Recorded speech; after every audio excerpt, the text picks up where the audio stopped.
Hi there. Let's look at different ways that energy supply can be increased. Firstly, with renewable energy sources. These are those that don't run out. Additionally, they don't produce many waste products and often require less maintenance than non-renewable sources. There are different examples of renewable energy sources, such as wind. Wind turbines use wind energy to generate electricity. Once turbines have been built, no greenhouse gases are emitted. Because wind is variable, the electricity supplied is not consistent, however. Biomass, burning wood, plants or animal waste for power, or using these materials to produce biofuels. A good choice for low-income countries because burning biomass is relatively low tech. This is only renewable if the biomass is sustainably managed. There's also hydro. Hydroelectricity involves harnessing the energy of falling water by trapping it in dams and then letting it fall through tunnels that contain turbines. But the disadvantage is that building dams is very expensive and can destroy environments. It often involves lots of flooding. So quickly recapping some of those different renewable energy sources. Biomass is a renewable energy source that involves burning wood, plants or animal waste for power, or using these materials to produce what? Correct answer is to produce biofuels. What are different characteristics of renewable energy sources? Do they run out or do they not run out? They don't run out. Do they always require lots of maintenance or do they require minimal maintenance? Correct answer is they require minimal maintenance. Do they produce many waste products or do they produce few waste products? Correct answer is that they don't produce many waste products at all. Now let's have a look at some more different types of energy, renewable energy. There's wave power. Waves can drive turbines to generate electricity. These particular turbines are expensive and only produce worthwhile amounts of energy in rough conditions. Solar. Solar energy can be used to heat water and solar cookers or generate electricity using photovoltaic cells. Tidal. Turbines can harness tidal power to generate electricity. But power is not generated permanently, but the output is reliable because tidal cycles are predictable. Geothermal. Geothermal power involves pumping water deep into the Earth's crust, where it's heated until it turns to steam. This steam then drives turbines to generate electricity. Geothermal power is cheap to set up, but only works really well in areas that are tectonically active, such as Iceland.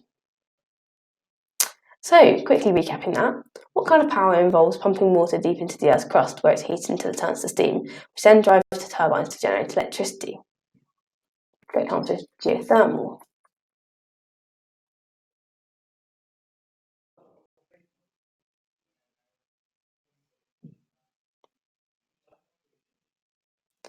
How do we increase supplies of non-renewable energy sources?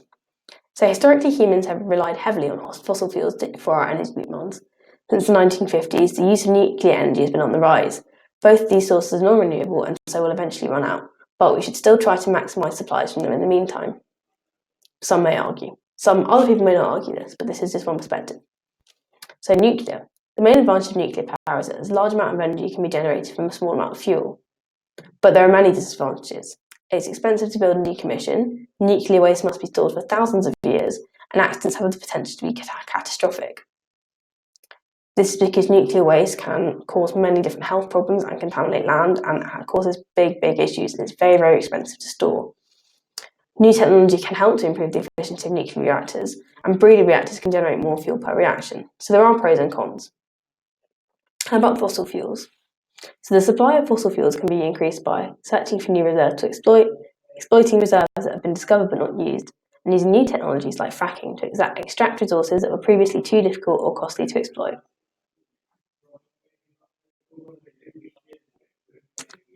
So let's quickly recap that.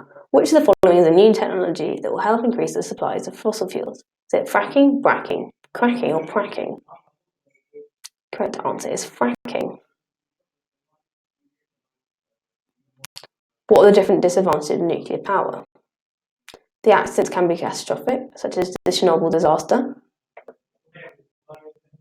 They're expensive to decommission. And nuclear waste must be stored for thousands of years. So, which out of the following are renewable sources of energy? And we've got a hydro, oil, biomass, coal, wind, and gas. So, hydro is a renewable source of energy, biomass is a renewable source of energy, and wind is a renewable source of energy, while coal, oil, and gas are fossil fuels, so they're not renewable. How can solar power be harnessed? It can be used to generate electricity. using photovoltaic cells. They can heat solar cookers, they can heat water. What is the main advantage of nuclear power? This is that a large amount of energy can be generated using a small amount of fuel. Now let's have a quick example of wave power. Waves can drive turbines to generate electricity. These turbines only produce worthwhile amounts of energy in rough conditions. The biggest and most powerful waves in the world are seen at Nazaré, Portugal. If turbines could be installed here, massive amounts of power would be generated. How can we increase the supply of fossil fuels? We can search for new reserves to exploit reserves that have been found but not used, and use new technology to extract resources that were previously too difficult or too costly to exploit. What type of cell can harness solar energy to generate electricity? Is it photonic, photovoltaic, photozoic, or photoamphaic? The correct answer is photovoltaic. And that's everything you need to know about increasing the energy supply.